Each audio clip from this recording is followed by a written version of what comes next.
Salut à tous. Petite annonce, double annonce même, avant de passer à cet épisode de Vue du banc. La première, c'est qu'avec notre partenaire PMU.fr, vous pouvez avoir droit à 2 free bets à l'inscription, en plus de l'offre de bienvenue de free bet de 10€.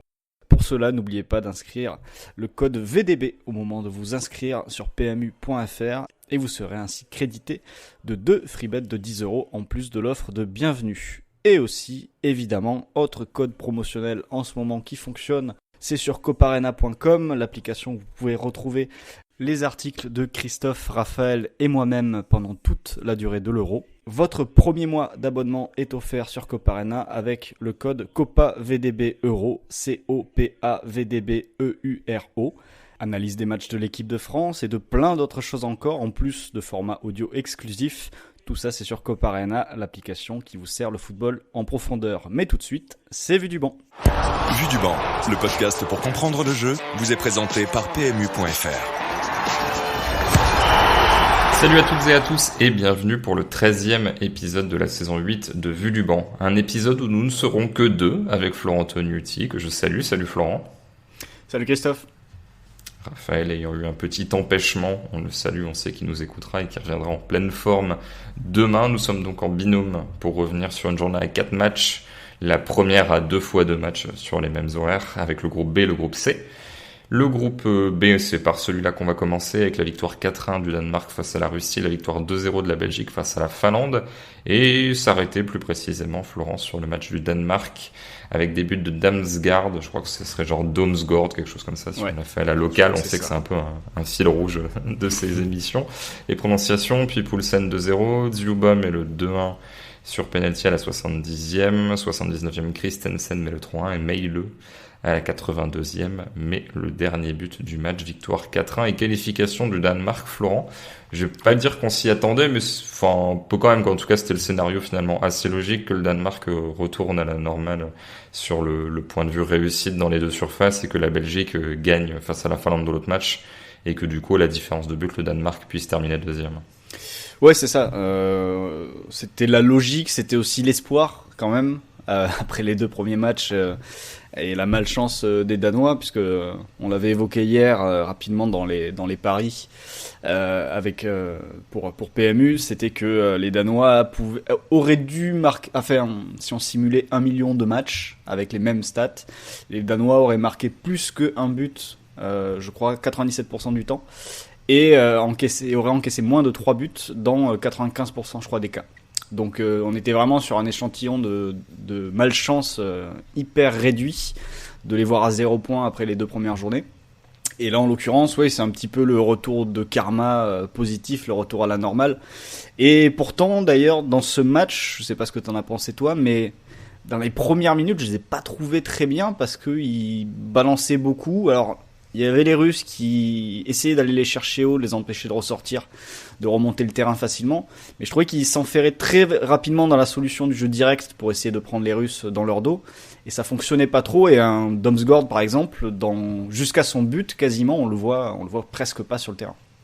Ouais, c'est vrai que c'était un peu étonnant parce que c'était pas forcément l'approche des matchs précédents. En fait, moi, la question que je me suis posée, c'est est-ce qu'il y a une forme de conservation d'énergie, en tout cas de tester cette formule-là, en se disant, bon, au pire, si on perd les ballons, ça sera pas gênant, on pourra rester relativement en bloc, et si jamais on doit vraiment construire au sol pour ensuite s'installer proprement dans le camp adverse et pouvoir plus facilement presser à la perte, on le fera en seconde période parce que au match précédent, on s'est beaucoup donné, et en gros, et c'est ce qui s'est passé finalement, en tout cas sur le scénario, si on met le but, on peut terminer et faire la dernière demi-heure, les 40 dernières minutes à l'énergie, mais peut-être pas se griller tout de suite. En fait, c'est la seule raison que je voyais, parce que je vois pas en quoi la défense russe avait particulièrement des faiblesses là-dessus et en quoi ça avantageait particulièrement les Danois d'allonger. C'est même si t'as le jeu aérien de Poulsen, mais le fait de mettre Damsgaard par exemple t'incitait a priori plus à jouer au sol, à refaire le triangle avec Delaney et Meile sur le côté. Ce sont a priori des axes plus forts pour mettre en danger l'adversaire que d'allonger et ensuite d'aller sur un hypothétique deuxième ballon. Oui, c'est ça. Et du coup, moi, j'ai été assez surpris, un peu perplexe sur les premières minutes de leur approche, même si bon, ils faisaient ce qu'il fallait, parce que lorsqu'ils envoyaient les longs ballons dans le dos, ils essayaient vraiment de créer des 3 contre 3, notamment Par exemple, quand ils envoyaient la balle vers le côté droit du terrain, il y avait un 3 contre 3 avec Vas qui était très haut, Braithwaite et Poulsen qui mobilisaient du coup les 3 défenseurs russes qui se retrouvaient de ce côté-là. Donc il y avait vraiment, c'était bien fait pour essayer de mettre la pression sur la défense russe. Néanmoins, ouais, c'était pas non plus, on n'était pas sur le Danemark des premiers matchs et du match face à la Belgique notamment, parce que le bloc était un peu plus étiré. D'ailleurs, les Russes ont eu 2-3 sorties où ça aurait pu être dangereux. Il y a Golovin qui les amène, qui amène la défense à faire un recul frein sur sur quelques dizaines de mètres et qui finit par une frappe et on est encore à 0-0 je crois à ce moment-là. Mais après c'est vrai que en deuxième mi-temps et même le premier but de Damsgaard les débloque. Tu sens après ce premier but qu'il y a comme un temps fort, ça revient un peu par vague et tu te dis ils vont peut-être mettre le deuxième juste avant la mi-temps. Mais finalement ça convertit pas en occasion. Mais il y a ce but qui a à mon avis tout déclenché et en deuxième mi-temps par contre ça a déroulé, on a retrouvé un petit peu le Danemark des matchs précédents. Je vais quand même donner la compo, chose que j'ai pas encore faite. Côté russe, alors là pareil, les prononciations, il y en a peut-être quelques-unes où je tomberai bon en essayant de la faire locale et les autres non, tant pis. Safonov dans les buts, en défense centrale Dzikia, Diveyev et Kudryashov, en piston Fernandez et Kouziaev, Ozdoyev et Zobnin en double pivot et le trio d'attaque, les demi-offensifs Miranchuk, Golovin et Dzyuba en pointe. Et côté danois, Schmeichel dans les buts, Christensen, Kier, Vestergaard en défense centrale, Vas et Meile les pistons, Højbjerg, Delaney dans le double pivot et le front d'attaque, Braithwaite, Poulsen et Damsgaard. Voilà. J'espère que j'ai pas trop martyrisé les trucs même en forçant la prononciation locale. C'est vrai qu'en fait, on a quand même vu le côté apport du public, le côté dynamique. Aussi finalement une certitude sur le plan technique, sur le plan du jeu, Flo, qu'il n'y a pas en face, c'est-à-dire que concrètement tu me demandes comment est-ce que la Russie compte gagner les matchs. En fait je vois pas de fil conducteur d'un match à l'autre. Alors elle en a gagné l'un des trois, mais si tu veux, bon, il y a parfois genre là moi je trouve la compo pas nulle sur le papier, en tout cas l'articulation offensive. Golovin, Miranchuk, je trouve que c'est vraiment plus pile les profils, à espèce de meneur excentré de demi-espace. Avec Dzyuba, ça peut faire un trident plutôt sympa. J'ai un peu plus de doutes sur l'articulation défensive pour en gros que le ballon navigue proprement pour arriver jusque dans leurs pieds et que eux puissent ensuite faire parler leur magie. Je les trouvais même en dehors de cet éclair de Golovin, je les ai pas trouvés forcément hyper brillants les deux milieux offensifs avec ballon, mais quand tu compares en gros ce qui a voulu être un peu fait sur ce match-là, le deuxième, où bon, ils avaient plus le ballon, mais ils auraient très bien pu être menés sans hors-jeu à pas grand-chose. Et le premier match où bon, il y avait quasiment rien à part balancer sur Dzyuba, ça fait partie des équipes où tu te dis, autant on y viendra après, mais l'Ukraine, je vois globalement ce qu'ils ont essayé de faire, ils ont pas forcément réussi. Autant la Russie comme la Turquie, par exemple, c'est deux sélections où je vois pas trop bien ce qui était prévu avant la compétition comme manière de jouer finalement. Ouais, non, ça changeait d'un match à l'autre. Alors face à la Belgique, je t'avoue, moi j'avais un petit peu survolé ce match. J'avais rapidement été assez désintéressé de ce qui se passait sur le terrain parce que ça tournait, ça a très vite tourné côté belge et les Russes, comme tu le disais, à part balancer sur Dzyuba, il y avait pas grand-chose d'autre. Sur le deuxième match, ils étaient plus intéressants parce que face à la Finlande, ils avaient préparé des circuits de jeu pour essayer de balader le 5-3-2 finlandais et de créer de l'espace justement pour Golovin dans son demi-espace côté gauche. Donc ça avait été plutôt intéressant, mais c'est vrai que il n'y a pas de continuité en fait entre les trois matchs. Et ils ont fait 3 plans différents. Là aujourd'hui, le plan, j'ai l'impression que c'était juste on va essayer d'empêcher les Danois de sortir, on va aller les chercher un petit peu.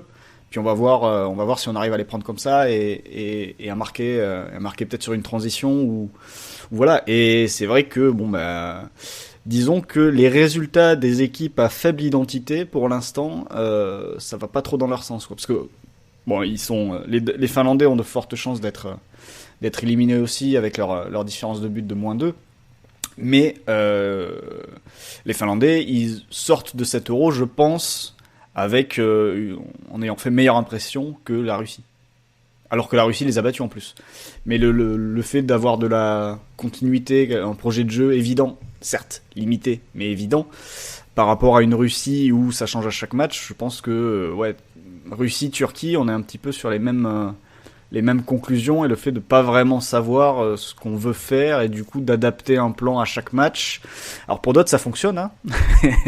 Il y a d'autres plus grosses nations pour lesquelles ça fonctionne, mais ces nations-là ont un peu plus de talent qui peut faire basculer aussi les matchs sur des coups de dés ou des individualités. La côté russe, c'est vrai qu'à part Miranchuk et Golovin et Dzyuba qui peut faire de la place un petit peu, il n'y a pas forcément de joueurs susceptibles de porter un résultat et d'endosser des responsabilités. Et le pire, c'est qu'on a même, enfin le pire, je sais pas si c'est le pire parce que c'est pas non plus le meilleur joueur du monde, on n'a même pas vu Mario Fernandez, j'ai trouvé, alors que ça faisait partie des joueurs quand même un peu marquants sur 2018, la Coupe du Monde.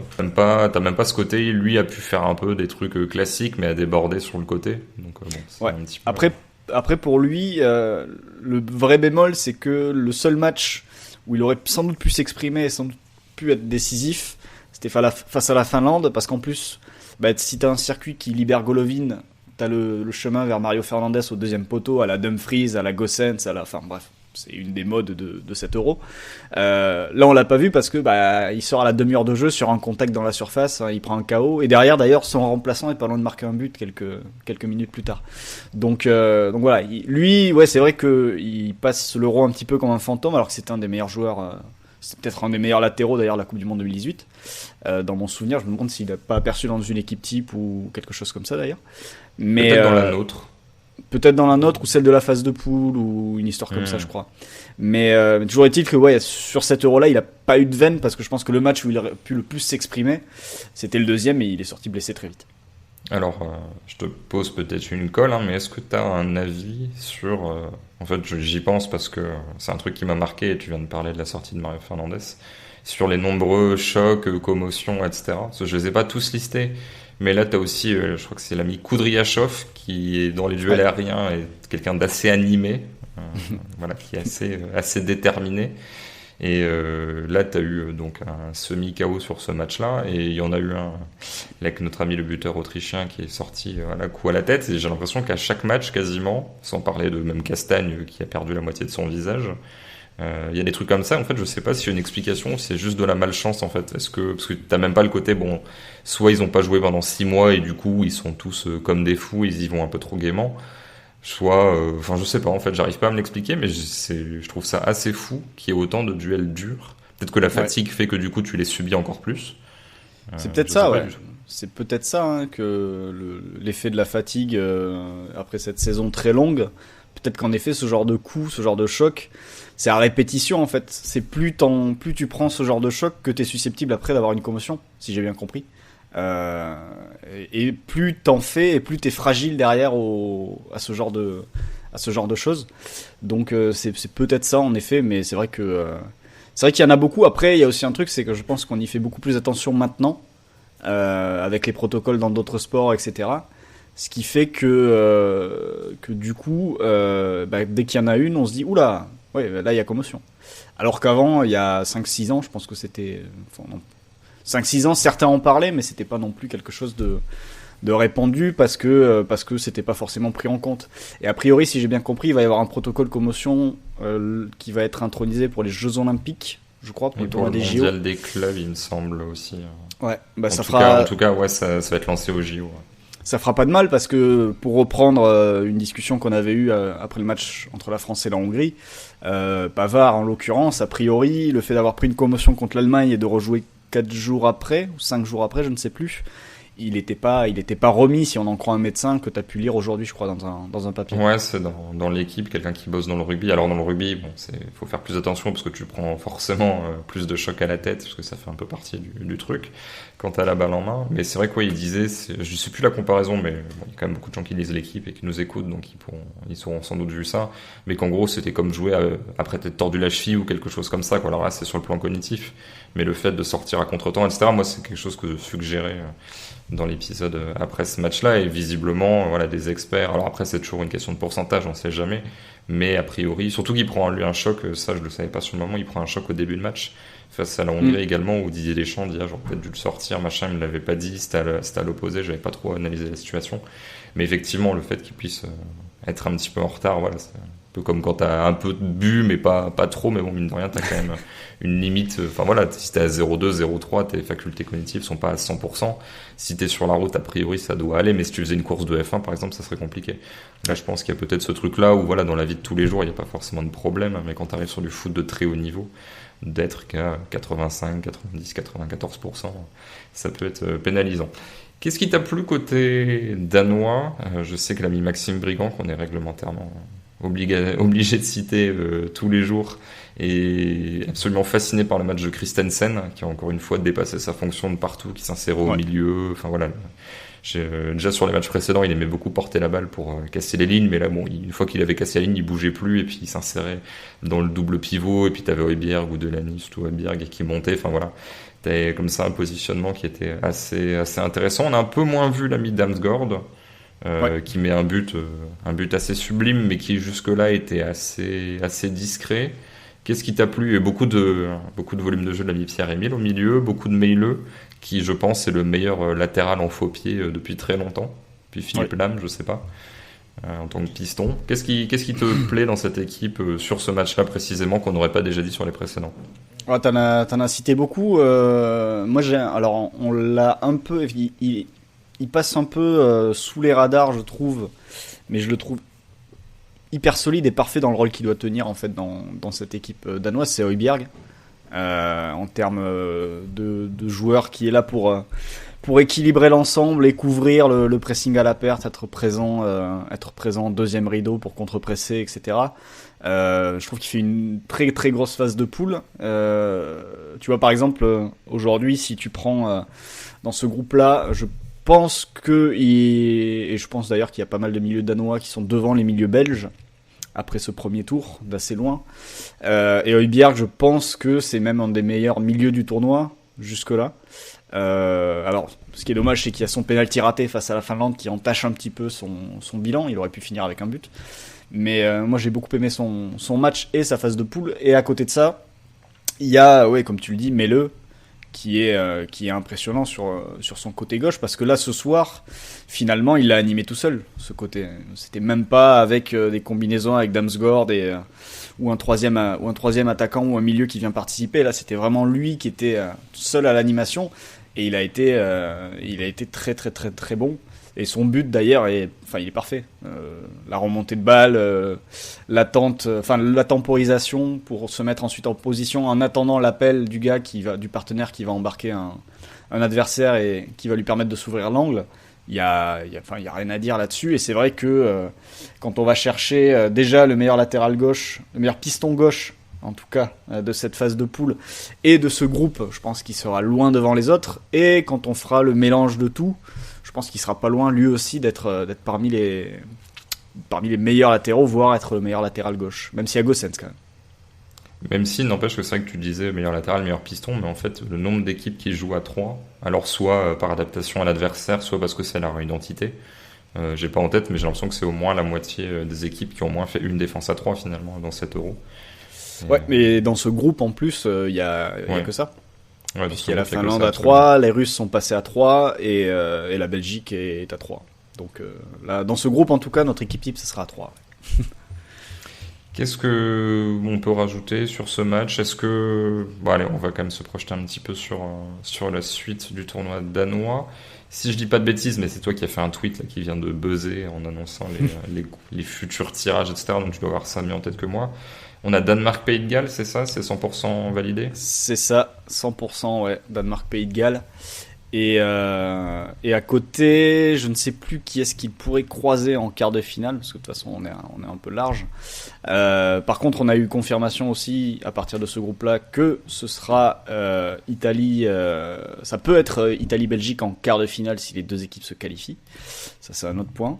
Et là, je suis en train de retrouver justement le papier pour voir où se trouve l'équipe danoise, la sélection danoise, une fois qu'elle sera dans le tableau final. Après le match du Pays de Galles, le Danemark peut croiser les Pays-Bas en quart, par exemple, aujourd'hui.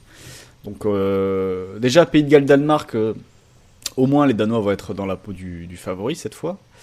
Et ça devrait être intéressant comme match, même si je pense qu'il y a quand même une sacrée différence entre les deux équipes. Attention peut-être aux transitions avec la vitesse de James. Si le contre-pressing est un petit peu pété côté danois, ça peut partir vite. Après c'est vrai que par contre, si on arrive en quart avec les Pays-Bas en face, même si les Pays-Bas prendront peut-être un très très gros du groupe F, ça peut être une des très très belles affiches du tournoi. Est-ce que tu vois comme moi un Danemark, alors c'est sûr qu'avec Eriksen ça aurait peut-être été encore mieux, potentiel demi-finaliste qui en tout cas sur son... Enfin voilà, qui pour une équipe, on va dire, moyenne plus à l'échelle de l'Euro, hein, ils sont pas dans les 5-6 favoris, a peut-être le plafond pardon, le plus haut. J'ai l'impression que c'est...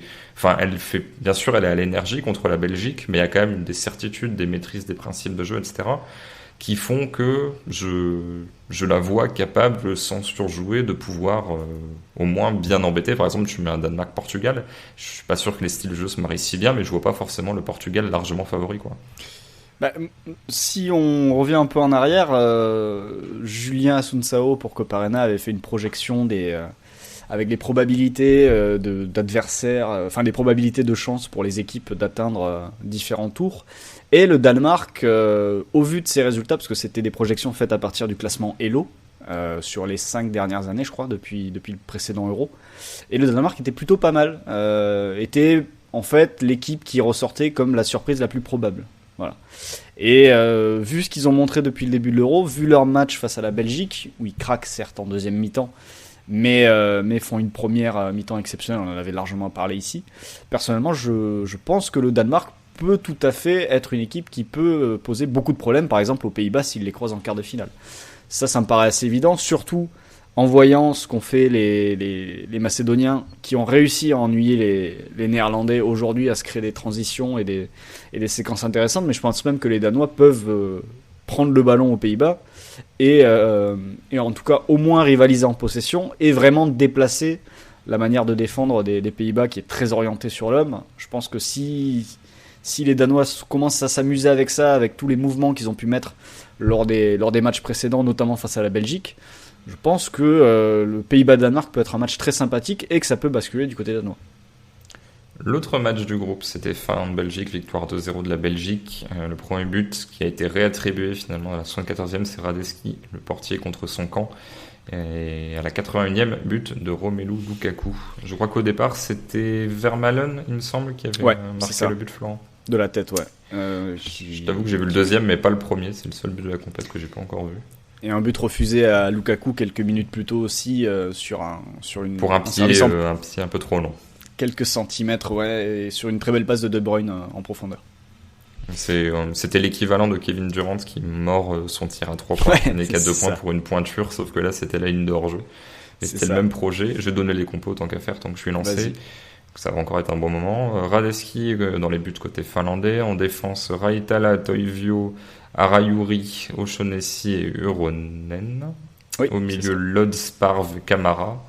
Et devant, Pukki et Poyampalo. Le problème, c'est que je lis des compos sur une police qui est genre en Arial 6. Donc, du coup, je ne m'aide pas parce que je dois essayer de déchiffrer si c'est un R, un N à chaque fois. Côté belge, dans les buts Courtois. Derrière Denayer, Boyata, Vermaelen. En piston, Trossard et Chadli. Double pivot De Bruyne, Witsel. Et devant, Doku, Lukaku, Hazard. Alors Florent, on va pas se mentir, moi j'avais donc pas le match, j'étais 100% focus sur le Danemark, passé un bon moment. Pas autant vibré que les supporters, mais j'ai quand même un peu vibré parce que j'étais assez content du dénouement. Toi, t'avais ça en double écran. Alors on va pas non plus s'inventer des analyses ultra précises sur un œil qui regardait un petit peu, mais sans plus. Mais est-ce que tu retiens certains trucs de cette prestation belge où il y avait aucun tir finlandais à la mi-temps? Je sais même plus à combien il termine, mais c'était quand même de l'attaque-défense comme prévu. Oui, il termine à 7 tirs au total, les Finlandais. Et en effet, comme tu dis, 0 à la mi-temps et 0,37 en expected goals en deuxième période. Mais bon, 7 tirs dont un seul cadré et 5 tirs bloqués. Donc les Belges n'étaient pas non plus hors de position quand ils concédaient ce genre de frappe. Après, oui, les Belges ont pas non plus fait un match énorme. en termes d'expected goal, ils sont à 0,70 sur la première mi-temps, 0,62 sur la deuxième. Mais ils n'avaient pas non plus besoin de forcer. Hein. Ils étaient déjà qualifiés, ils étaient leaders de la poule. Il fallait juste ne pas perdre face à la Finlande, parce que sinon ils perdaient la première place, si la Finlande s'imposait, avec la différence de but particulière. Mais non, un match qu'ils ont contrôlé. Moi, j'attendais le premier but, avec mon pari placé hier, qui a fini par rentrer avec le but de Lukaku et la Belgique qui gagne sans encaisser. Mais globalement, oui, un match... Alors forcément, la compo intriguée, on se disait, tiens, ça va être... parce que finalement, compo très très très offensive, avec Chadli, Trossard en tant que piston, De Bruyne dans le double pivot, Hazard qui est relancé, Doku qui est en deuxième joueur de percussion, on va dire, devant, et Lukaku en pointe. Donc ça a intrigué, mais ça va pas non plus enflammer la rencontre outre mesure. Il y a pas eu non plus énormément de dribbles tentés. Tu vois, là je regarde les stats. Je vois sur SofaScore que la Belgique sur la deuxième mi-temps n'a tenté que 5 dribbles. Sur l'ensemble du match, elle n'a tenté que 16. Quant à Hazard et Doku, tu pouvais imaginer qu'ils allaient en faire un petit peu plus. Donc non, un match contrôlé, une victoire tranquille. Seule question qui peut se poser, c'est que là la Belgique vient quand même de vivre une phase de poule très tranquille, et à voir si ça sera pas trop tranquille au moment d'arriver en huitième de finale. Alors on va voir, ça va dépendre évidemment de l'adversaire qu'ils vont croiser, parce que ça sera peut-être un adversaire tranquille. Les Belges peuvent par exemple croiser les Suisses. Donc si c'est la Suisse, je pense que ça peut rester à leur portée. Disons qu'il n'y aura pas une énorme augmentation de l'intensité vu ce qu'ont montré les Suisses sur les matchs précédents. Mais tu vois, ça peut aussi croiser le troisième du groupe F, donc France, Allemagne ou Portugal. Et ça peut aussi croiser le troisième du groupe E, qui peut être la Suède, qui peut être l'Espagne, qui sait, ou la Pologne. Voilà. Où là, ça changerait. Je pense que, tu vois, Belgique-Suède, après avoir passé une phase de poule aussi tranquille, avec une vraie supériorité individuelle pour débloquer des situations, je suis pas sûr que ce soit l'adversaire le plus intéressant à affronter en huitième de finale, par exemple. Moi, ce qui m'inquiète, alors je sais pas si le mot est pas trop fort, mais c'est que j'ai l'impression que la Belgique aura été vraiment testée une fois, parce que le bloc bas, c'est gentil, mais le bloc bas finlandais, il est pas non plus impénétrable. Si les Danois avaient été un petit peu plus réalistes, ils auraient réussi à l'emporter sans trop de soucis. Et en plus, il y a la variable Eriksen qui a forcément pesé dans les têtes. Et les Russes, qui savaient pas très bien attaquer, ont réussi à marquer. Donc bon, c'est pas non plus l'Inter de Mourinho. Quand ça voulait vraiment défendre, c'était pas forcément facile de passer. Mais bon, cette configuration-là, tu la retrouveras pas forcément. La Russie, le premier match, on va pas se mentir, le match était torché au bout d'une demi-heure. Il n'y avait pas grand intérêt parce que les Russes ont offert 2 buts. Et finalement, la configuration danoise peut potentiellement se retrouver à nouveau. Et j'ai pas l'impression que même s'il y a une victoire, en gros, la Belgique avait trouvé finalement des réponses. C'est-à-dire qu'elle a trouvé des joueurs capables de te faire gagner ce match-là. Mais même en étant prévenu, alors ça sera sans doute pas au même niveau, mais et pareil, les tirages, ça se trouve, il y a peu de chances que ça arrive. Mais si la Belgique tombe face à l'Autriche, par exemple, et que l'Autriche presse comme une tarée, je vois pas la Belgique dire ah ok, on a déjà vu ça face au Danemark, c'est bon, on avait trouvé la solution, on va réussir à passer. Alors après, un De Bruyne qui serait titulaire te simplifierait sans doute les choses, mais je veux dire, je vois pas le côté on a trouvé la bonne réponse. C'est-à-dire que ponctuellement, t'avais un truc, mais je pense que si le Danemark garde son intensité de la première période, tu peux perdre ce match. Donc j'ai pas eu toutes les réponses en fait au sujet de cette équipe. Bah, le truc, c'est que Belgique-Autriche, si l'Autriche fait l'upset, on en parlera après face à l'Italie, Belgique-Autriche, ça peut être un quart de finale. Ils peuvent les retrouver au tour suivant. Donc oui, non, ça va quand même pas mal dépendre du prochain adversaire, évidemment. Et c'est vrai que les Belges, je regardais sur FBRF aujourd'hui quelques statistiques sur cette phase de poule. Et la Belgique, c'est une des équipes qui a fait le moins de pression, qui a mis le moins d'intensité globalement dans ces matchs. Et on l'a vu face au Danemark, ils se font balader, mais ils sont aussi baladés sur le plan d'intensité. Les Danois vont les chercher, mais eux sont incapables de répondre en allant les chercher aussi. Et ça peut être un problème dans certains matchs où tu vas affronter une équipe certes plus faible, mais qui va te dépasser sur le plan, qui peut en tout cas te dépasser sur le plan d'intensité, et du coup te mettre en difficulté parce que peut te mettre en danger si tu peux pas t'en remettre à tes individualités. C'est ce qu'ils ont fait face au Danemark, et c'est comme ça qu'ils ont réussi à renverser la situation. Mais la clé pour eux va être là, et il y a une vraie question sur leur capacité. Est-ce qu'ils n'ont pas mis beaucoup d'intensité parce que c'était une phase de poule qu'ils ont pu gérer assez tranquillement et qu'ils n'ont pas trop forcé, et que peut-être ils se sont préparés justement pour être à fond sur les tours suivants et les tours éliminatoires. Il y a d'autres sélections qui l'ont déjà fait, ça. Mais la question, c'est est-ce que tu vas pouvoir combler ce gap et jouer à haute intensité le moment venu, le jour J, le jour du gros match. Ça, il y a aussi des équipes qui ont abordé les grandes compétitions en pensant faire ça et qui se sont plantées le jour J. Sachant que tu mentionnais le Italie-Autriche, alors c'est vrai que l'Autriche, si ça crée la surprise, ça mettra une intensité qui va bien embêter la Belgique.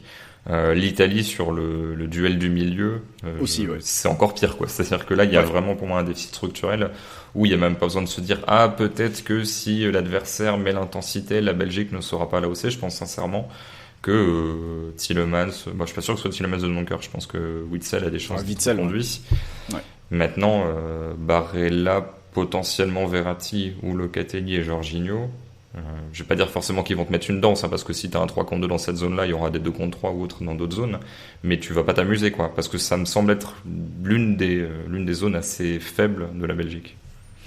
Oui, et il y a aussi un autre point sur les Belges, c'est que la défense n'a pas du tout été testée sur cette phase de poule. Alors s'il y a eu Dzyuba dans le combat, et Boyata l'avait plutôt bien géré, et si j'ai bien suivi, la Belgique et la Russie s'étaient croisés avant, et Boyata avait déjà été un peu la kryptonite de Dzyuba sur cet affrontement précédent.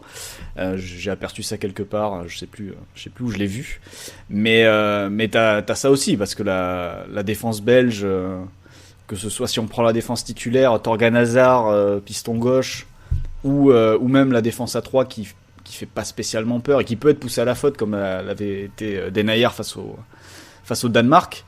Il y a aussi des questions qui peuvent se poser là-dessus, pour peu que tu croises la route d'un gros attaquant, route que t'as pas encore croisée à l'heure actuelle dans ce groupe, parce qu'il n'y avait pas de grand neuf, que ce soit en Finlande ou au Danemark ou avec la Russie. Mais tu vois, tu peux tomber. Alors, je pense que la Belgique saura faire des différences autrement et aura l'avantage. Mais si tu croises le troisième du groupe E, qui peut être polonais, tu vas défendre sur Lewandowski, et je sais pas si les Belges sont capables de...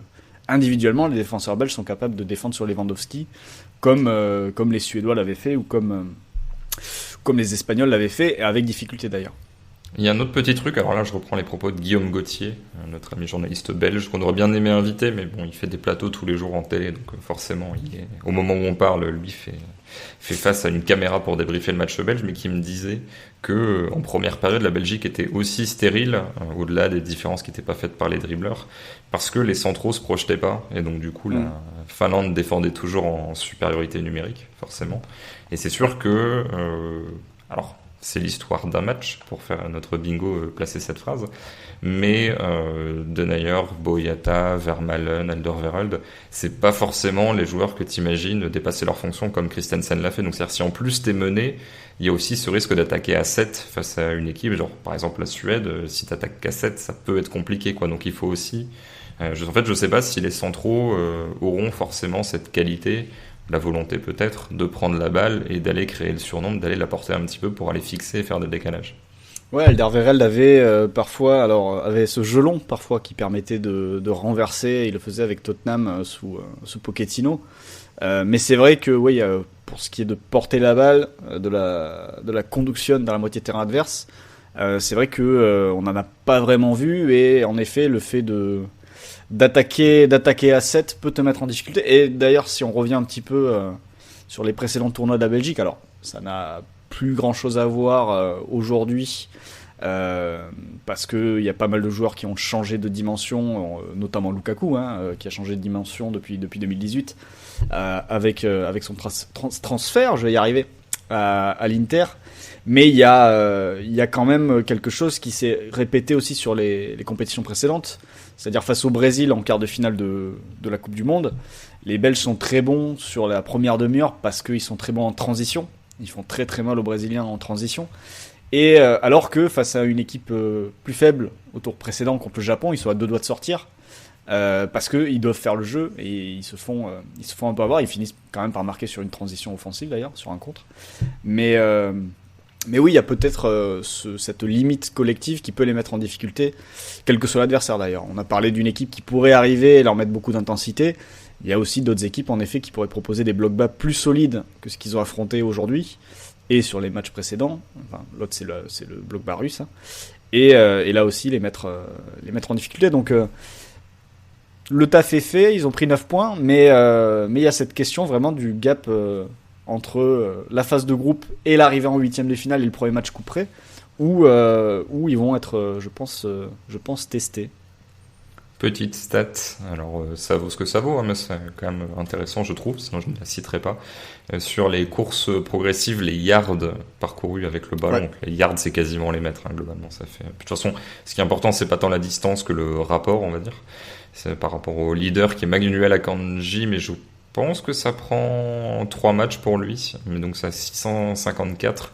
Mais en gros, Llorente sur 2 matchs est à 649, Meile à 564. En gros, il y a pas mal de gens à 500 et quelques.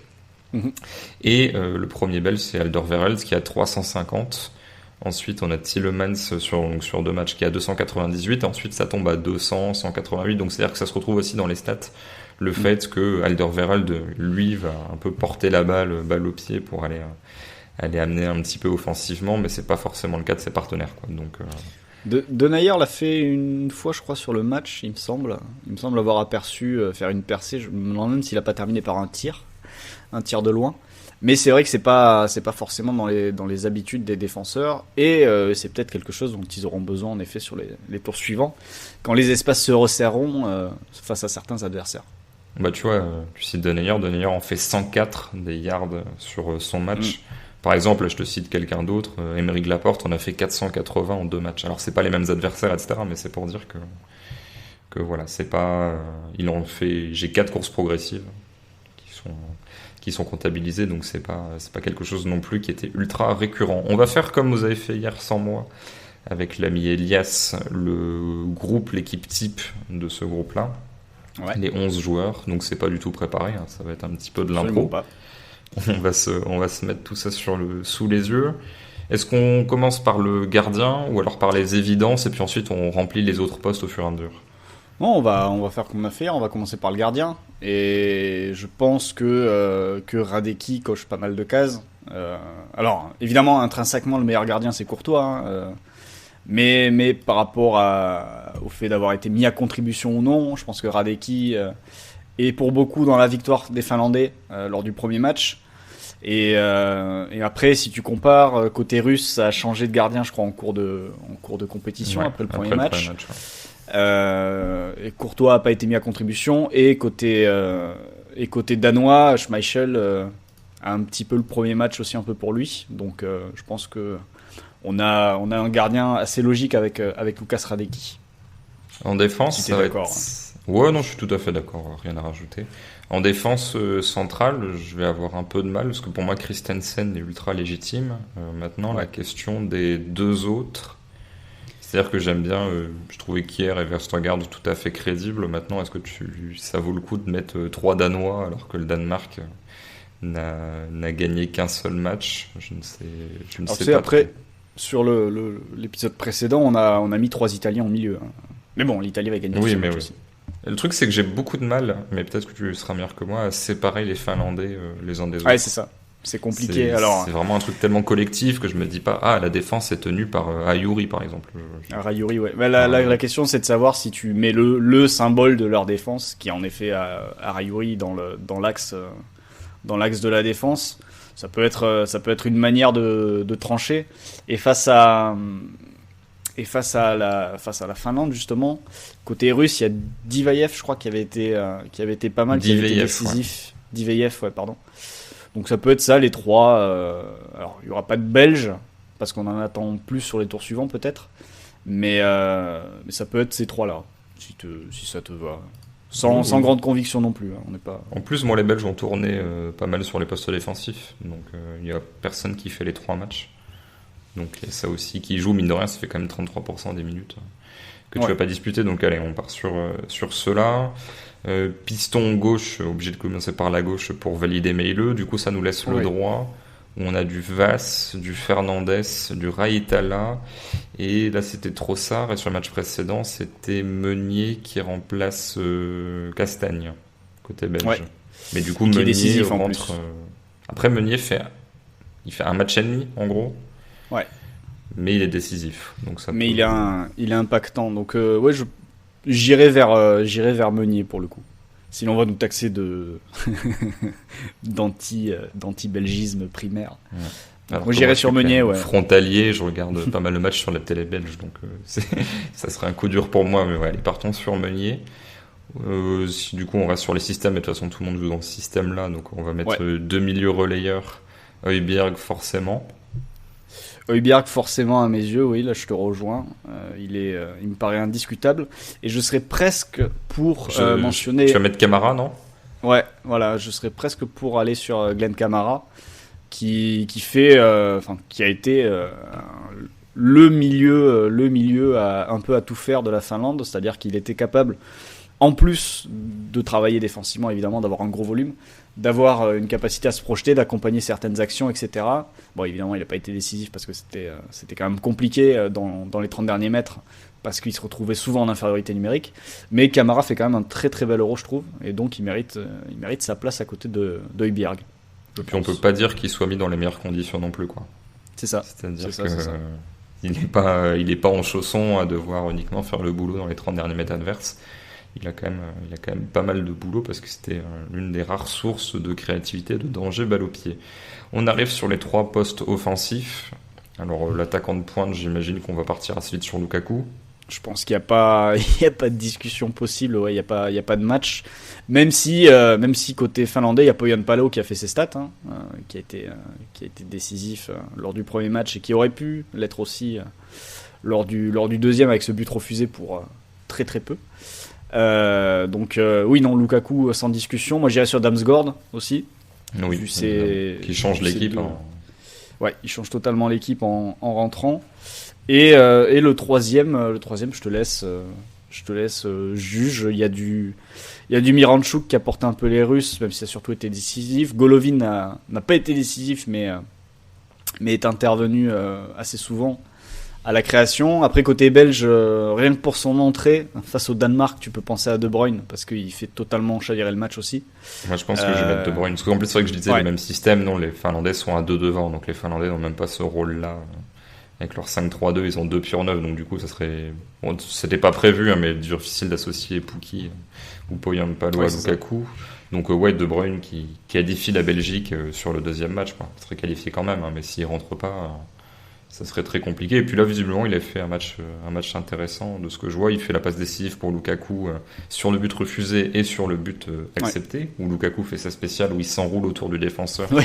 Et il met une espèce de patate. C'est le but le plus évident du monde. À partir du moment où il reçoit la balle, il a fait son contrôle, quoi. Tu sais déjà que c'est terminé. Je levais les bras. Il a pris la position, et où en fait il n'y a personne sur la ligne de passe et qu'il est dans la surface. C'est ça. Tu dis, il y a une ligne directe, et bon, c'est terminé, quoi. Et en fait, la variable, c'est de quel côté il va enrouler le défenseur, quoi. C'est ça. Et là, c'était sur son pied droit, du coup, pour la frappe. Ouais.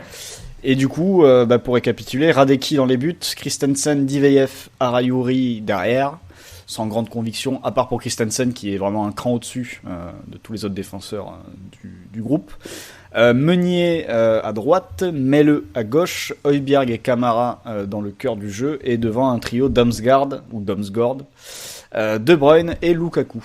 Voilà pour le groupe B. Et puis, on va passer au C. On va passer au C avec 2 matchs. Et le premier, celui que moi, j'avais en seul écran, alors que toi, tu avais double écran. Donc, Autriche-Ukraine, victoire 1-0 de l'Autriche. But de Baumgartner, alors qu'il était à moitié commotionné et qui sort peu de temps après. Les compos d'équipe, côté ukrainien, Bouchan dans les buts, Karavayev, Zabarny, Matvienko, Mikolenko derrière. Chaparenko, Sidorchuk, Zinchenko à 3 au milieu, et Yarmolenko, Yaremchuk, Malinovski devant. Ça ne bouge pas. Côté autrichien, Côté autrichien, Bachmann dans les buts, Leiner, Dragovic, Hinteregger, Alaba derrière, Schlager, Grilic au milieu avec Sabitzer qui était plus ou moins là et qui naviguait, avec aussi Leimer qui était là, Baumgartner et Arnautovic un cran plus haut. Alors après ça bougeait pas mal, surtout Florent, ça bougeait pas mal parce que l'Autriche allait dans le camp adverse et pressait comme une barbare à la perte.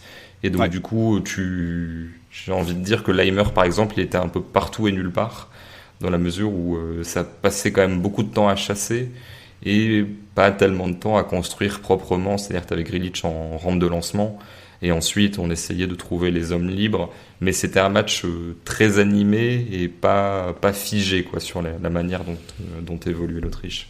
Ouais, il y a eu déjà un vrai changement de système par rapport au match précédent, parce que Alaba a retrouvé son poste de latéral gauche. Donc ça, c'est déjà un point important. Alors j'imagine que face au 4-1-4-1 ukrainien, Foda s'est dit que ça servait à rien d'avoir une défense à 3, et qu'il suffisait de 2 joueurs pour avoir la supériorité numérique, et donc il pouvait repasser Alaba dans son rôle plus classique. Donc il y avait une équipe qui était en possession en 4-1-4-1 avec Grilic qui était vraiment 6 et devant des joueurs qui bougeaient pas mal, Leimer, Schlager qui pouvait permuter, Leiner qui prenait le couloir lui aussi, à gauche Baumgartner qui se recentrait pour laisser le couloir à Alaba, et dans l'axe très disponible aussi. Et voilà, un Sabitzer très très libre pour se balader un peu partout sur le terrain. Donc c'était plutôt intéressant, mais même si laborieux, c'était un petit peu bordélique parfois quand même dans l'animation, beaucoup moins cadré par exemple que lors du match face à la Macédoine, j'ai trouvé. Par contre, c'est vrai qu'à la perte, en gros là, on avait la version transition de Leipzig quoi. C'est-à-dire contre la Macédoine, c'était la version jeu de position de Nagelsmann. Là, c'était la version du Leipzig un petit peu d'avant, c'était à Hasenhüttl juste avant. Ouais, Hasenhüttl, ouais. Où là, c'était alors il y avait quelques gimmicks en possession qui se répétaient, mais c'était vraiment, tu revoyais le pressing, la capacité à chasser tout terrain, et les phases aussi plus calmes où ça se repliait un peu en 4-4-2 et ça fermait l'axe quoi. Et c'était même un 4-2-2-2 quasiment sur certaines phases défensives, avec Sabitzer qui était derrière Arnautovic qui était avec Arnautovic, et Leimer côté droit et Baumgartner côté gauche, avec la permutation à la sortie de Baumgartner. Oui, avec Schöpf qui remplace Baumgartner, qui lui était un peu plus orienté couloir, j'ai trouvé. Ça permutait un tout petit peu moins quand il est rentré à la 33e. Ouais. Côté ukrainien, j'ai l'impression, je sais pas ce que t'en penses, mais vraiment que tout le tournoi, t'as eu les mêmes galères du milieu de terrain, où ça se voyait déjà sur la deuxième période face à la Macédoine. Ça s'est vu parfois face aux Pays-Bas. Clairement, j'ai l'impression que c'est alors peut-être pas le pire, mais franchement, c'est pas en bloc médian, c'est pas solide, et pour sortir les ballons, t'as quand même beaucoup de mal. L'Autriche presse évidemment très bien, court partout, tout le temps, avec des joueurs qui sont habitués. Je l'ai mentionné dans un article pour Copa Arena, ils sont quasiment tous passés soit par Salzbourg, soit par des équipes qui jouent avec cette identité-là. C'est Arnautovic fait limite figure d'exception là-dedans, parce que même Alaba au Bayern, il connaît ça, Hinteregger à Francfort, pareil. Enfin voilà, c'est vraiment une identité de jeu commune à tous les hommes, mais l'Ukraine a quand même beaucoup de mal à sortir, et quand tu compares ce qui est fait par les Pays-Bas, j'ai l'impression que en fait, si tu remets Frenkie de Jong et en gros tu remets les Pays-Bas, l'Autriche, même dans ce système-là, prend quand même l'eau au milieu de terrain et se fait quand même percer sur ses sorties au pressing. Là, c'est simplement que l'Ukraine, en fait, son entrejeu n'est pas si bon que ça, quoi.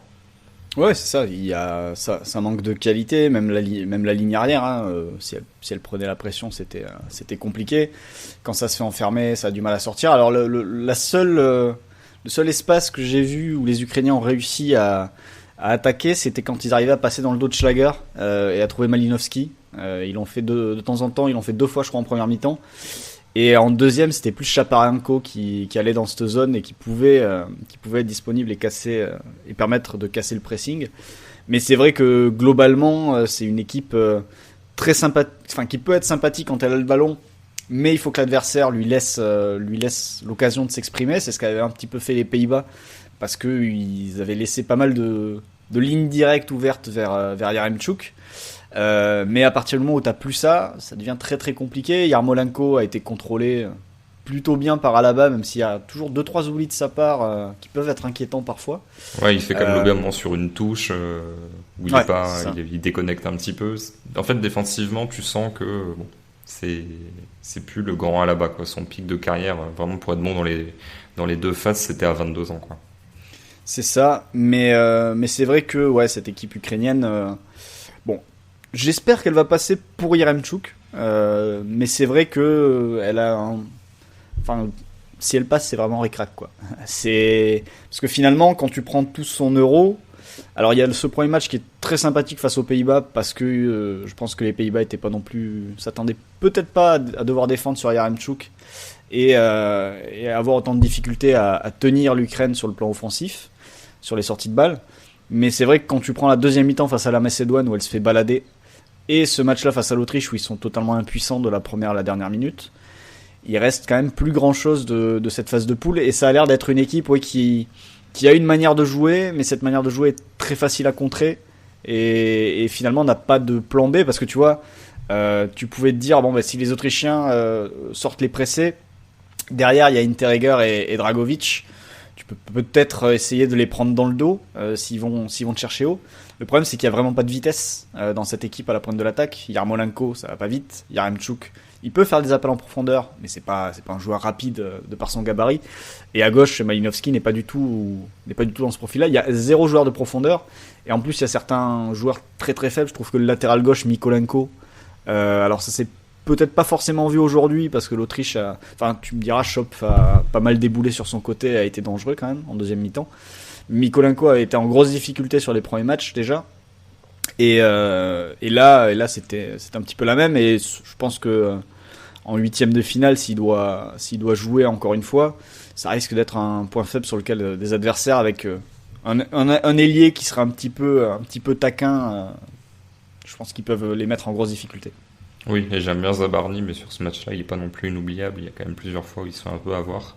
Parce que bon, il y a que 1-0. Sur un long ballon, hein, notamment. Ouais. Mais Arnautovic avait mis, je pense qu'il avait mis 2 chaussures du mauvais pied. Il avait inversé parce que la finition, c'était pas bon du tout. Il peut, alors c'est vraiment si tout réussit, hein, mais il peut très bien avoir 3-0 à la mi-temps, et il n'y a même pas question d'une éventuelle égalisation en fin de match, quoi. Alors que là, ouais, c'est l'année, une éventuelle menace, même si bon, l'Ukraine est à 0,05 XG à la mi-temps, et elle finit pas beaucoup plus haut. Elle finit à 0,26 exactement. Elle a 0,21 en deuxième mi-temps. Alors ils sont devant l'Autriche, parce que l'Autriche termine à 0,18 sur la deuxième période. Mais comme tu le dis, il y a des non-tirs en fait sur la deuxième mi-temps de l'Autriche aussi. Et ouais, sur la première mi-temps, on est quand même à 1,42 pour l'Autriche et 0,05 pour l'Ukraine. Et derrière, on a des Autrichiens qui ont quand même montré que face à un adversaire certes un peu limité, mais il y avait aussi des compétences pour tenir un bloc et tenir un peu face à une attaque placée adverse qui, certes, je le redis, n'était pas non plus très très fournie en talent pour revenir au score.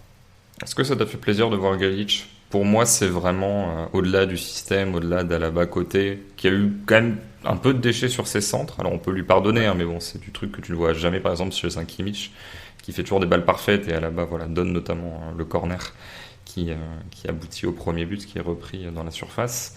Mais Grilic, pour moi, c'est vraiment la variable qui te permet de, entre guillemets, crédibiliser cette équipe sur toutes les phases. C'est-à-dire que non seulement elle presse, et elle peut récupérer énormément de ballons, avoir des vrais temps forts, parce qu'elle va te chasser, elle va t'empêcher de sortir pendant 5-10 minutes.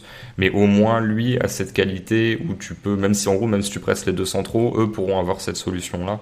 Alors que quand tu l'avais pas, je sais même plus qui c'était. Du coup, c'était Leimer, Schlager et Sabitzer. Sabitzer était assez facile à contrôler. Là, en gros, tu peux mettre Sabitzer un cran plus haut et avoir Grilic en tant que meneur reculé, ce qu'il faisait très bien du côté d'Offenheim, où il connaissait un petit peu même très bien les principes de Nagelsmann qui ont ensuite été repris à Leipzig.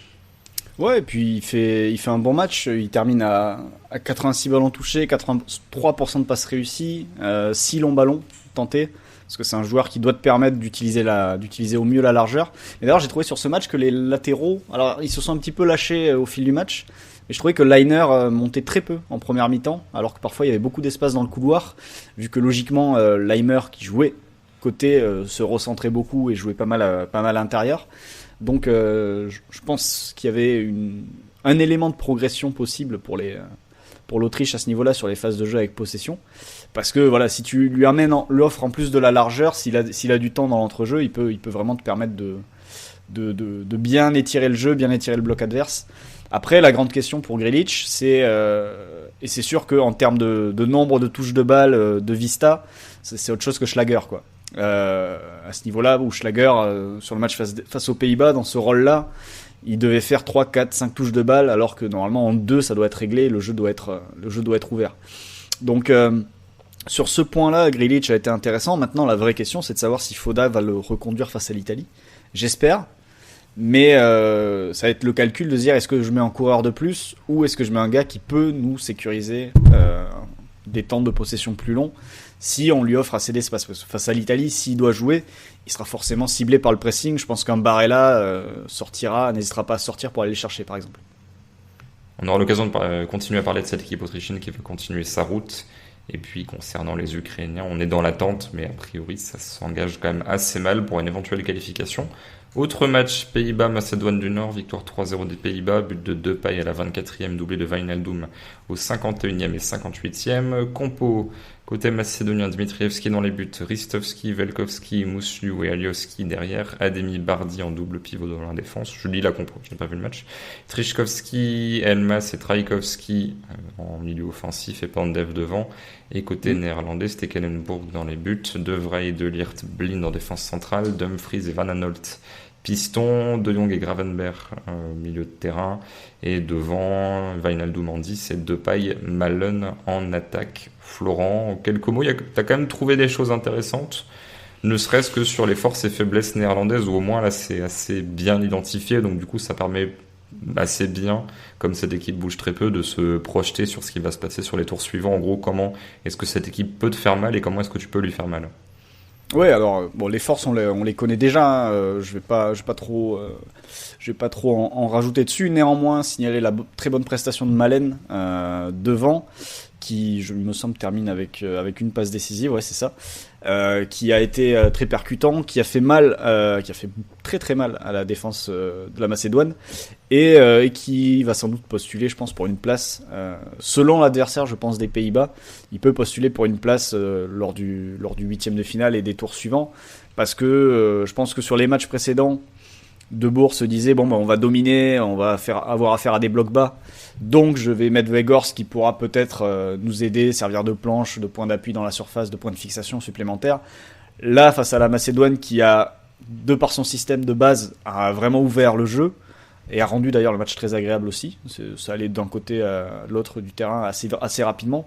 Malen sur les transitions pouvait vraiment faire pas mal de dégâts, et avec Depay en plus pour accompagner, et Wijnaldum qui se projetait en deuxième rideau, qui était là pour finir les actions et qui termine avec un doublé. T'avais vraiment un trio intéressant dans les matchs où justement la possession sera plus partagée et où les Pays-Bas, ça sera un peu un match à toi à moi qui peut partir dans tous les sens. Exemple, on évoquait la possibilité tout à l'heure que les Pays-Bas croisent le Danemark en quart de finale.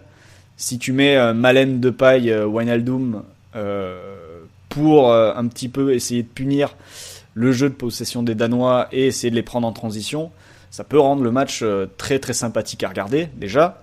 Et de toute façon, si Pays-Bas-Danemark doit arriver, je pense que ce sera très sympathique à regarder. Mais en plus, ça peut être beaucoup plus dangereux pour les Danois, je pense, que s'il y a Weghorst dans le trio d'attaque. Question plus directe, est-ce que y a un adversaire contre qui Weghorst, par son profil, serait plus légitime qu'un joueur qui est a priori meilleur, en tout cas en meilleure forme actuellement? Je suis pas sûr que Malen soit meilleur, mais bon, sur ce qu'il a montré, il a plus montré en un match qu'il dispute même pas en entier, il fait qu'une heure, que Weghorst sur les deux premiers. Concrètement, est-ce qu'il y a vraiment, tu penses, une équipe où les Pays-Bas auront besoin de cet attaquant pivot? Je suis en train de regarder qui est-ce qu'il pourrait croiser en huitième de finale, et ça sera soit le troisième du groupe D, soit le troisième du groupe E, soit le troisième du groupe F, avec une seule chance de tomber sur le troisième du groupe E, et ensuite les chances sont partagées pour D et F. Sachant que pour D, ça pourrait être l'Écosse, par exemple, en imaginant un Angleterre République tchèque. Face à l'Écosse, pourrait servir, par exemple, parce que je pense que les Écossais seraient amenés à défendre quand même assez bas.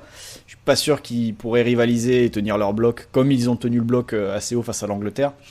Donc peut-être que là, Weghorst peut être utile. Même si d'un autre côté, tu peux dire que dans la surface de réparation, à partir du moment où ton centreur se nomme Malen, parce qu'il peut percuter sur le côté, et ton deuxième centreur possible, ça peut être Depay, et que tu as quand même Wijnaldum et Dumfries qui peuvent aller dans la surface, tu as quand même 2 bons joueurs de tête et 2 bonnes cibles, ils l'ont prouvé sur le début de l'Euro, à essayer de toucher, donc tu as peut-être en effet pas forcément besoin d'un Weghorst. À voir, mais c'est vrai que je suis beaucoup plus convaincu par ce trio plus mobile et plus mouvant à la manière des trios que peut faire Tuchel avec tous les joueurs qu'il a à disposition à Chelsea, que celui où tu as le grand mec qui peut servir de point d'appui près de la surface et de cible à l'intérieur. En gros, moi, je connais mieux Weghorst, qui est un vrai bon joueur, qui est en Bundesliga. Je pense qu'intrinsèquement, en tout cas, moi, je le vois meilleur que Malen maintenant. On juge pas une carrière, mais on juge la forme sur 6 ou 7 matchs.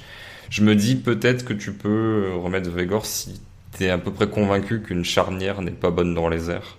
Et là, je me dis, par exemple, alors c'est un joueur que je trouve très souvent critiqué sévèrement par des gens qui voient pas forcément ses matchs, mais quand tu vois Laporte bouffé par Lewandowski de la tête, je me dis Laporte, Pau Torres, si tu leur mets Wout Weghorst, ça peut être un point où tu balances pas mal de centres et tu te dis il y a Wijnaldum qui va sur l'un des deux et Weghorst qui sera sur l'autre.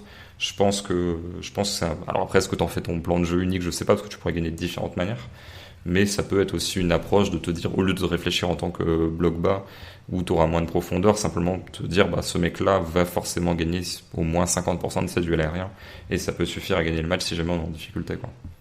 Oui, tout à fait. Après, de toute façon, il va falloir attendre de connaître l'identité du 8e de finale. On le saura peut-être demain d'ailleurs, en partie. On aura plus d'idées, ou en tout cas les possibilités vont forcément se réduire après chaque match. Mais ça, tu vois, par contre, si ça joue le Danemark, je pense que tu auras plus besoin d'un Malen, Danemark au tour suivant évidemment. Je pense que là tu auras beaucoup plus besoin d'un Malen que d'un Weghorst, qui risque en plus d'être peut-être par son côté, le fait qu'il presse pas beaucoup, c'est pas un attaquant hyper mobile, ça peut être un problème face à un adversaire comme le Danemark sur la phase défensive. Petit mot de la Macédoine du Nord qui nous quitte, mais ça on le savait déjà. On perd donc Elmas, Bardi, Ademi, Pandev qui lui va carrément prendre sa retraite internationale, qui a été ovationné avec une petite aide d'honneur par ses coéquipiers. Ouais. On perd aussi la réincarnation de Diamanti. Oui, Tarkovski, c'est ça Trichkovski, je ne sais plus. Parce que Tarkovski, c'est le défenseur. Oui, c'est le grand défenseur de. En gros, il y a Trajkovski et Trichkovski. Ah non, c'est Trajkovski. C'est Trajkovski qui tirait en effet dans tous les sens dès qu'il en avait l'occasion, qui fait poteau quand même aujourd'hui. Oui, parce que les Macédoniens terminent quand même à 13 tirs, alors que les Néerlandais en sont à 17. 13 tirs, un seul cadré, 5 contrés. Mais 13 tirs, 2 grosses occasions ratées et 2 buts refusés pour hors-jeu. Donc il y a quand même un petit bémol à mettre au moment de parler de la Macédoine, qui a été en effet très sympa, comme je l'ai dit tout à l'heure, qui a ouvert le jeu et qui a cherché à jouer, notamment avec le trio dont on avait déjà parlé, avec Ademi, Bardi et Elmas dans l'entrejeu. Ils ont réussi à mettre les Néerlandais hors de position et à profiter aussi du marquage très, très individuel des Néerlandais sur la phase défensive, où tu mets un très bon ballon vers l'avant à Pandev, qui joue de suite en remise vers un partenaire qui arrive lancé, un partenaire qui est passé dans le dos de son adversaire direct, et ça peut faire occasion très rapidement. Donc ça, pour les Néerlandais, ça va être quelque chose, en tout cas, et même pour les futurs adversaires des Néerlandais, ça va être quelque chose à bien travailler et sur lequel tu peux vraiment appuyer pour avoir des occasions, parce qu'un Delirte sera pas toujours là si ça va trop vite pour rattraper la situation derrière. Et aujourd'hui, oui, ça tient pas à grand chose pour que les Macédoniens même ouvrent le score, il me semble, parce que la première action et le but refusé, je ne sais plus à qui d'ailleurs, en tout début de partie, ça peut faire 1-0 pour la Macédoine. Et puis on pourra dire que cette équipe n'aura pas fait trembler grand monde dans son groupe, termine à 0 points. Mais l'Euro à 24, avec si en gros les 8 équipes supplémentaires par rapport à celui à 16 sont de ce niveau-là, ça te donne au moins des matchs sympas, quoi. Ça fait peut-être baisser légèrement la qualité de la compétition par rapport au truc ultra resserré à 16 où t'avais quasiment que des gros matchs. Mais bon, moi j'ai pris plus de plaisir à les voir, indépendamment du fait d'aimer plusieurs de leurs joueurs, que la Finlande, qui est très cohérente dans ce qu'elle fait, mais qui offre quand même un parti pris défensif qui amène quelques purges, quoi. Oui, et puis il y avait quand même une identité assez claire, ça a essayé de jouer. Alors ça a essayé encore plus de jouer quand c'est passé à 4 derrière, quand même au fil du pardon, au fil du tournoi, et avec cette deuxième mi-temps face à l'Ukraine où ils auraient pu renverser la situation, je pense. En tout cas, ils ont été bien supérieurs à leur adversaire à ce moment-là. Tu vois, face aux Pays-Bas, là, ils terminent encore à 1,14 en expected goals. Alors c'est bien pour eux, et je pense, comme je disais tout à l'heure, que c'est un peu inquiétant pour la défense des Pays-Bas. Mais oui, non, très, très bonne petite équipe, et qui laissera un bien meilleur souvenir que la Turquie ou la Russie. Même si c'est pas super difficile. On va faire pour boucler cet épisode avant les paris, la compo, le 11 type de ce groupe. Est-ce que tu as commencé à y réfléchir pendant qu'on parlait? Je t'avoue, déjà sur le gardien, ça commence déjà pas bien parce que je suis emballé par aucun des 4. Ouais, je pense que malgré les buts encaissés, je me dis que Dimitrievski s'en sort pas mal, a été plutôt décisif et a permis à la Macédoine de rester un petit peu dans les matchs plus longtemps que ce que la défense lui permettait de faire. Donc j'irais presque vers lui un petit peu par défaut, même si Bouchan, l'Ukrainien, a aussi fait un match où il a été très chaud, je crois que c'est face aux Pays-Bas justement. Même s'il en prend 3, il sort quelques arrêts. Même s'il fait une erreur aussi avec une sortie où il met la balle, il repousse la balle dans les pieds de Wijnaldum sur un centre. Mais j'irais vers Dimitrievski. Je n'ai pas trouvé dégradant, on va dire. Ça me va. Sans que moi, Barman me fait très peur. Oui. C'est un gardien, même quand il n'y a personne qui vient au pressing, tu dis ça, il va faire un contrôle, il va trop attendre et puis il va se la faire contrer. Alors à chaque fois ça passe, mais même sur ses arrêts, pour l'instant ça tient à peu près, mais j'ai peur que ça finisse par craquer. Donc là, ce sont des équipes qui jouent majoritairement à 4, mais je pense qu'on peut passer à 3 et mettre Dumfries piston droit. Oui, Dumfries, ça me paraît assez évident. Ensuite, le reste, je pense que je mettrais De Ligt. Je me demande même si tu peux pas mettre toute la défense des Pays-Bas, mais finalement, on n'en a pas dit beaucoup de bien non plus. Après, Blind fait beaucoup avancer le jeu. Oui. Regarde, même sur les pass-maps, c'est un délire. Toutes les statistiques, c'est vraiment le joueur qui crée depuis l'arrière. Moi, ça me choquerait pas de mettre au moins De Ligt et Blind. Okay. Sur le troisième, j'ai pas d'avis particulier. Après, on peut en mettre que 4. Hein. Je pense qu'on aura plus besoin de mettre des milieux de terrain après. Mais en fait, la vraie question, c'est que si t'en mets 4, tu mets Dumfries oui, latéral de défense à 4. C'est pas grave. C'est pas grave. Au pire, on met Alaba à gauche, mais encore, je suis pas convaincu en disant ça de mettre Alaba. Déjà, il fait qu'un match à gauche.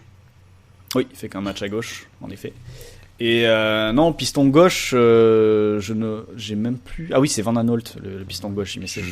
J'ai aucun souvenir d'avoir une seule action négative ou positive de sa part. J'ai l'impression d'avoir fait un blackout total sur ses perfs. Ouais, ça sera certainement pas Mykolenko non plus, l'Ukrainien, que j'ai pas trouvé bon du tout. Du coup, il reste que l'Autrichien, mais en fait. C'était Ulmer sur les 2 premiers matchs. Ouais, j'ai trouvé intéressant sans être inoubliable, et à partir du moment où il est sorti pour le dernier match, ça dit quand même quelque chose, même si bon, c'est pour Alaba. Mais... Sinon, on triche un peu, on met un autre central, et en fait on décale Blind à gauche et ça devient une défense à 3 après. Allez, on met Paulo Sousa. Voilà. Donc on met Blind qui devient latéral gauche en phase défensive, comme ça Dumfries peut devenir piston. Par contre, du coup, il faut trouver un autre central. On met De Ligt de vrai. Hein.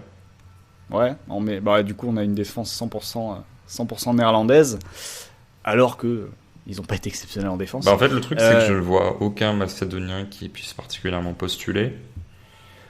Autrichien. Zabarny, côté ukrainien, pareil, j'ai trouvé pas mal, mais sur ce match-là, il n'est pas inoubliable. Et autrichien, je vois pas qui sortirait plus du lot entre Dragovic et Hinteregger. En fait, celui qui me plaît le plus, c'est Leiner, mais il est sur un poste où il y a Dumfries qui est meilleur que lui. C'est ça. Donc partons là-dessus et passons au milieu de terrain. On va pas non plus passer 10 ans. Il y a Frenkie, forcément. Oui. Je pense que Frenkie de Jong est absolument indispensable à ce milieu. Si on part sur des Autrichiens, il y a Sabitzer aussi, qui me paraît indispensable sur cette phase de poule. Oui. Voilà, donc on va mettre De Jong et Sabitzer. À voir Côté macédonien, s'il y en a un qui mérite la mention, parce que c'est vrai qu'on a plutôt aimé ce milieu de terrain de la Macédoine. Mais lequel dans ce cas ? Est-ce que c'est plus Ademi ? Est-ce que c'est plus Bardi ? Est-ce que c'est plus Elmas ? Pour moi, ça se vaut à peu près. Hein. Je dirais peut-être légèrement Ademi, mais bon, c'est assez. On peut partir sur. À moins que tu aies un Autrichien ou un Ukrainien, mais dans l'entrejeu, l'Ukraine, c'était pas énorme, malgré Zinchenko. Et on peut avoir un trio Ademi, De Jong, Sabitzer, pour l'instant. Oui, allez. Plutôt correct. Et du coup, il nous reste 3 postes. Je pense que Yaremchuk doit y aller devant. Wijnaldum doit obligatoirement y aller. Après, tu peux mettre Wijnaldum un cran plus bas. Enfin, ça dépend comment tu le. Oui, c'est vrai. Wijnaldum doit y aller, donc je mets Wijnaldum. Je pense que je mets Yaremchuk. Je l'impose parce que pour moi, il doit y être. Et reste un poste. Pour ce dernier poste, on a évoqué Leimer, on peut évoquer côté autrichien, non, Baumgartner c'est non, il n'y a pas d'avant-centre non plus côté autrichien. Côté ukrainien, t'as Yarmolenko, après t'as Depay, hein, bien sûr. Ça va être Depay. Limite de... Alors, je le mettrai pas, mais Pandev est pour moi limite le plus proche de Depay. Mais je mettrais Depay quand même. Mais Pandev, vrai bon tournoi, il a pas de chance parce que entre son but refusé pour un hors-jeu de pas grand-chose, sa passe décisive refusée pour un hors-jeu de pas grand-chose, sa passe décisive mais finalement il y a tir sur le poteau. Il aurait pu faire des stats alors, et puis surtout aider son équipe à gagner des matchs ou en tout cas à prendre des points. Donc bon, ça c'est pas de bol pour lui, donc il a vraiment été impactant au-delà du côté c'est Pandev, c'est le meilleur joueur de l'équipe, machin. Mais une bonne mention pour lui. Et du coup, pour résumer, on a Dimitrievski dans les buts. Alors du coup, ça va être un petit peu spécial parce qu'on disait que ça passait à 3, mais en fait, Blind va devoir jouer latéral. Donc Dumfries, De Ligt, De Vrij, Blind derrière. Au milieu de terrain, De Jong et Ademi ou Wijnaldum, à voir. Et parce que si on met De Jong ou Wijnaldum, devant, on peut mettre Depay, Sabitzer, Yaremchuk et Pandev. aussi. Si on fait... Donc à voir, si on sort Ademi, on met Pandev pour le symbole. Ademi et mettons Pandev. Allez, donc en fait, on a le gardien de la Macédoine, on a 6 joueurs des Pays-Bas sur la phase défensive et le double pivot. Et ensuite, on a Sabitzer, Yaremchuk, Pandev et Depay. On peut imaginer un Depay à gauche, un Sabitzer qui se balade un peu partout depuis la droite. Et Yaremchuk et Pandev qui forment un duo devant avec Pandev qui remise pour l'autre, ou inversement d'ailleurs, puisque les deux ont été très bons pour faire ça. Ben c'est très bien, et puis ça me choque pas d'avoir 6 joueurs des Pays-Bas, parce que le groupe c'est 9-6-3-0, et que l'équipe à 6 a quand même beaucoup de mal à exister face aux Pays-Bas. C'est qu'il y avait, malgré des faiblesses, il y avait quand même un petit écart entre les Pays-Bas et les autres. Bah écoute, merci Florent pour cet épisode très sympathique. On va passer au pari avec notre partenaire PMU.fr. PMU vous présente la séquence prono. Les paris Florent, où Raphaël a eu l'énorme déception de penser mettre but de Depay, finalement il s'est dit Depay il va pas jouer. Il va pas jouer. Je vais mettre but de De Jong. Pas le choix le plus réussi de sa carrière. Par contre, toi, c'était pas mal. C'est une vraie belle journée. C'est 2 sur 2 avec le happy bet. Lukaku qui marque, la Belgique qui gagne et qui n'encaisse pas de but. Et forcément, si elle n'a pas encaissé de but, elle gagne. Puisque Lukaku a marqué. Donc ça s'est passé. Et le deuxième pari, c'était le Danemark -1 en tablant sur le karma positif et le retour à la normale, on va dire, en termes de réussite. Et c'est vrai qu'avec leurs 4 buts, ils ont explosé leurs expected goals, qui étaient, je crois, autour des 2, ce qui reste une très bonne prestation. Hein. Et en plus, 2 expected goals qui tiennent sur la deuxième mi-temps, parce qu'ils terminent la deuxième mi-temps à 2-0-3. Voilà, pour le Danemark. Nos paris du jour. C'est un 2 sur 2. C'est un 2 sur 2, absolument. On est quand même pas trop mal. On n'a pas toujours été exceptionnel, mais là, sur 7 €, on est bien. Je pense qu'on est tous en positif ou pas loin, à mon avis. Ouais, on attend de pouvoir fanfaronner en mettant un tableau à jour, un tableau Excel qui traîne sur notre Discord. Ou d'ailleurs que Discord, vous pouvez rejoindre. Vous pouvez nous trouver là-bas. Et on espère pouvoir fanfaronner d'ici quelques heures, pourquoi pas. On va voir. Alors, après la phase de poule. Journée assez calme de ce mardi, puisqu'il n'y a que 2 matchs à 21h. Donc on va pouvoir vivre un petit peu, profiter un petit peu de cette exactement. journée-là. Parce que on ne voit pas beaucoup le soleil, même si là, on le verra pas beaucoup demain, je pense. Là, c'est pas le meilleur climat de la semaine, mais tant pis. 2 matchs Croatie, Écosse et République tchèque, Angleterre, les deux à la même heure, à 21h. On va commencer par mon pari. Voilà, je me donne la main sur République tchèque, Angleterre. Mon pari, c'est que Patrick Schick marquera un but, c'est à 5,20. Déjà parce que ça m'a plutôt réussi quand je l'ai joué au match précédent, où là pareil c'était une cote aussi à 4 ou 5. Donc je vois que l'ami Patrick continue à avoir des cotes assez élevées. Alors il y a pas mal de raisons pour, les deux plus évidentes étant qu'il a marqué sur les 2 premiers matchs, donc tu te dis que le mec est vraiment en forme. En plus il tire les pénaltys, même avec le nez en sang, donc c'est que visiblement on croit vraiment dans sa capacité à les tirer, quoi. Donc je me dis que s'il y a un penalty ça peut lui servir. Et puis plus globalement, je suis pas persuadé, alors Florent tu me diras avec les simulations de tableau, mais que l'Angleterre ait pas tout intérêt à terminer premier, mais en tout cas c'est pas un truc où si t'es premier ton parcours sera exceptionnel et si t'es deuxième t'auras un parcours totalement pourri. Donc j'exclus pas le fait que l'Angleterre puisse pas forcément balancer le match, mais en tout cas ne pas forcément se dépouiller, laisser quelques espaces derrière. Et en plus, il y a 2-3 variables, typiquement Mount et Chilwell, qui ont été mis à l'écart pour suspicion, enfin, au cas où ils auraient eu le Covid via Gilmour, l'Écossais, qu'il a eu. Ouais. Donc en plus, la préparation n'est pas forcément optimale. Puis cette équipe anglaise, elle n'a pas encore encaissé de but, elle n'a pas été tellement mise en danger sur le plan défensif, sur quelques situations, mais pas de manière régulière. Mais elle me fait pas du tout bonne impression, donc ça m'étonnerait pas qu'elle puisse encaisser un but. Donc si elle encaisse un but, autant que ça vienne du goléador tchèque. Donc Patrick Schick, buteur, c'est mon premier pari, c'est à 5,20. Quel est ton pari, toi, Florent, sur ce match ? Alors, pour compléter ce que tu disais, en effet, les Anglais, s'ils terminent premier du groupe, ils vont jouer le deuxième du groupe F, donc sans doute ou France ou Allemagne ou Portugal. Et s'ils terminent deuxième du groupe, ils affrontent le deuxième du groupe E. Donc c'est pas du tout le même délire. Sauf si c'est l'Espagne qui termine deuxième du groupe E, ce qui est pas impossible non plus. Mais avec les derniers matchs. Sachant que si elle termine deuxième du groupe E, ça voudra aussi dire qu'elle n'a pas été très bonne, quoi.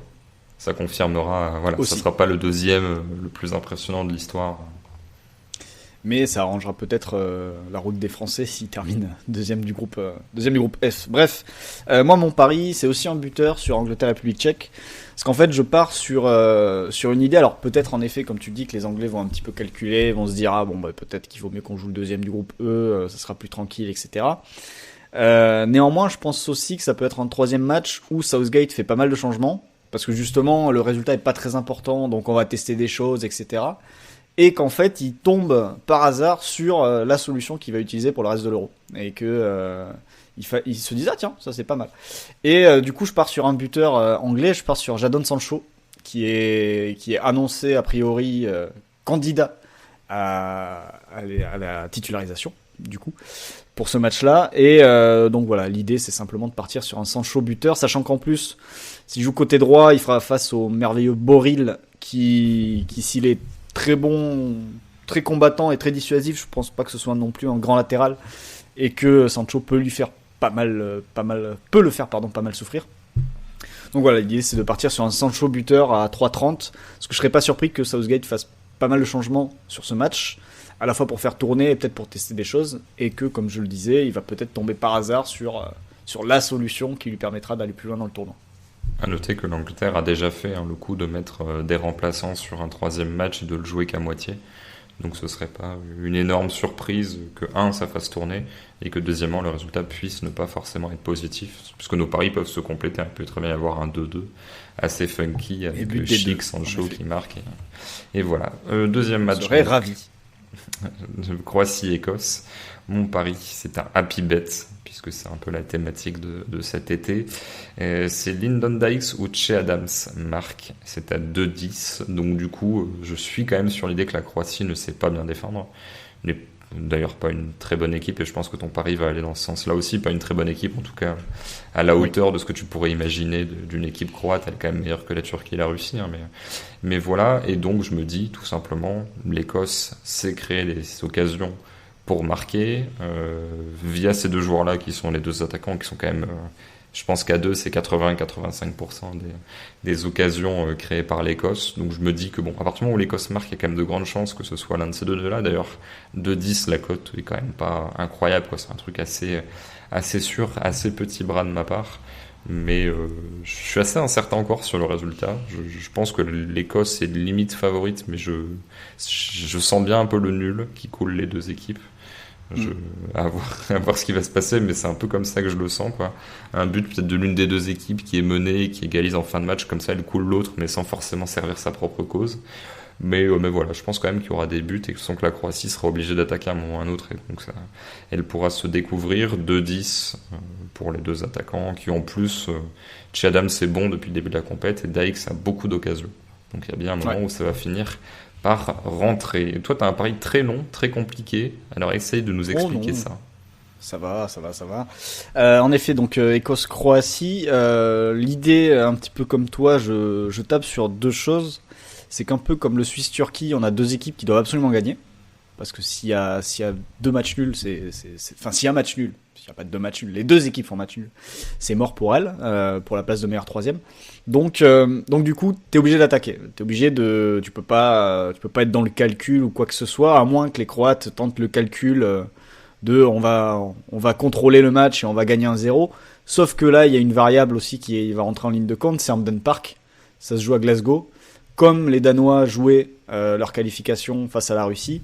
Et là, je me dis que ça peut être un facteur qui surbooste un petit peu les Écossais et qui peut surbooster aussi l'intensité dans le match et le côté emballement, le côté spectacle et du coup le côté but. Et donc le pari, c'est simplement de dire que il y aura plus de 0,5 buts en première mi-temps. Donc il y aura un but marqué en première mi-temps. Il y aura plus de 0,5 buts en deuxième mi-temps. Donc il y aura un but marqué en deuxième mi-temps.